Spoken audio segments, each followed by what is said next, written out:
New this morning, the union representing workers at the CRA is defending call center employees after a new Auditor General report blasting the Canada Revenue Agency for providing untimely and inaccurate information to Canadians. Meantime, the minister responsible for the CRA offered this. It's been very, very clear that the service levels have not been where they should be. So we have instituted a 100-day plan. I was sworn in on May 13th. A lot of the Auditor General's work was done prior to that.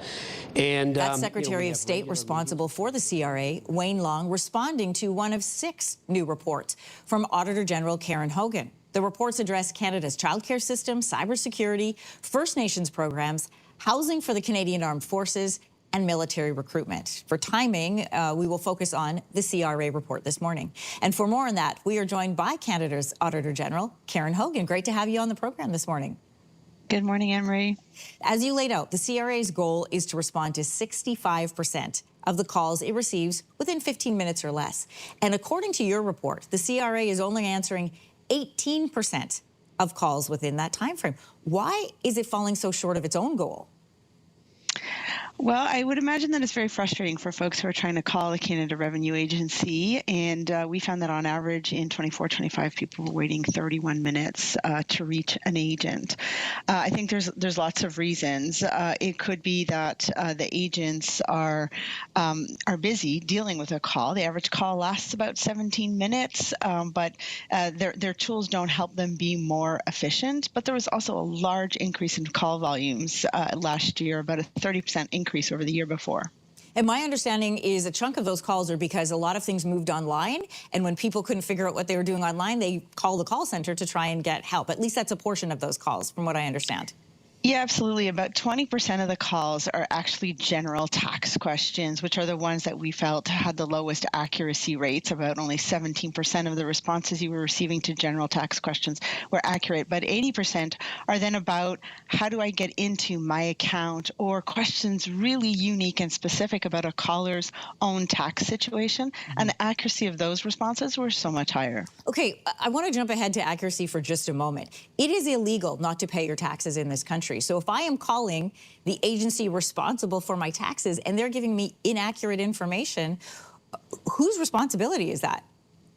Well, in Canada's tax system, the onus is on the taxpayer to send in their tax return on time with accurate information. And because of that, I think every Canadian should expect that when they call the Canada Revenue Agency, that they can actually reach an agent in a reasonable amount of wait time, but also that they receive accurate information. So I think the Canada Revenue Agency really does have to work on some additional training and better coaching for some of its agents. Yeah, you know, I think about Canadians, and this is, you know, a taxpayer-funded agency, and I like to know where my dollars are being used or not being used efficiently. Listen, we reach out to the Union of Taxation Employees. They're the ones who represent the CRA call center staff. And brand new this morning, they just released a statement a few minutes ago. This is what they had to say. The figures cited in the OAG report clearly show that severe staff shortages, inadequate training, and undue pressure on our members by CRA call center management are compromising the quality of service provided to the public. It's high time that the CRA stops micromanaging our members and instead invests in training and supporting its call center agents. Part of what they may be referring to is oftentimes people will put in software at call centers that times how long an agent is on the phone, and they can be penalized if they stay over the goal that is set for them or the amount of calls that they take. What is your response to the CRA saying, hey, it's not our employees' fault, it's management? Well, what I can tell you is we looked at how a call center agent was evaluated, and we found that less than 10% of their evaluation was focused on the accuracy and the completeness of responses that they give individuals when they call in. Majority of their evaluation was based on adherence to their schedule or the call volume. But then what I would add to it is they also have this quality review mechanism where some of the recorded calls are reviewed to see how the agent interacted with a caller and whether the responses were accurate.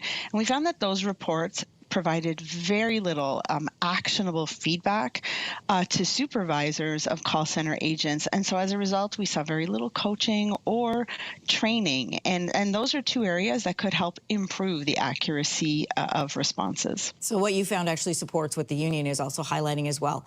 Something else I think Canadians will find interesting is your report unpacks the actual contract that the CRA has with IBM Canada for its call centers. And the contract was first signed back in 2015. It was $50 million. It has increased to $190 million in 2019, and it's projected to reach $214 million by 2027. If not for faster and more accurate service, where is that money going? Well, I think for the cost that this contract represents, taxpayers should expect more timely access to call center agents. What's unique about this contract, however, is that it's for 3 different entities. So the Canada Revenue Agency only represents about 30% of the costs that you mentioned. Then IBM does provide the software. Again, it is the call centers that are manned by Canada Revenue Agency employees.